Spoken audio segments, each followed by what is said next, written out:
Welcome to ఇంటి వంటలు. Subscribe చేసుకోండి, లైక్ చేయడం మర్చిపోవద్దు. పొట్టు పెసర్లు తీసుకుని వాటిని ముందు రోజునైతే నానబెట్టేసేయండి. తెల్లారి లేవగానే వాటిని శుభ్రంగా కడిగేసి ఒక మిక్సీ గిన్నెలోకి తీసుకుని 4-5 పచ్చిమిర్చి, కాస్త జీలకర్ర, కరివేపాకు, అలాగే వెల్లుల్లిపాయలు కూడా వేసేసి చక్కగా మిక్సీ చేసేసుకోండి.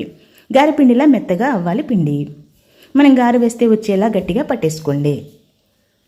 అలా పట్టుకున్న పిండిని కాసేపు పక్కకు ఉంచేసి, అంటే ఒక పావు గంట పాటు పక్కకు ఉంచేసి, ఆ తర్వాత ఒక స్పూన్ బొంబాయి రవ్వ అంటే ఉప్మా రవ్వ, అలాగే కాస్త అంటే సరిపడా ఉప్పు వేసేసుకొని బాగా కలిపేసేయండి. అలాగే మీ దగ్గర ఉంటే కనుక బియ్య పిండి కూడా ఒక స్పూన్ వరకు వేసుకొని బాగా కలిపేసేసి ఇక గారెల్లోకి వచ్చేద్దాము.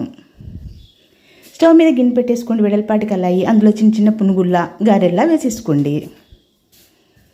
ఇక ఎర్రగా కాలిన ఆ గారెల్ని మనం కొబ్బరి చట్నీతో లాగిస్తే సూపర్గా ఉంటాయి. మిగిలిపోయిన ఆ పెసర పునుగులు, అదే అండి గారెలతో ఏం చేశానని అనుకుంటున్నారా? వాటితో కర్రీ చేశానండి. నా నెక్స్ట్ వీడియో వస్తుంది, ఖచ్చితంగా చూడండి.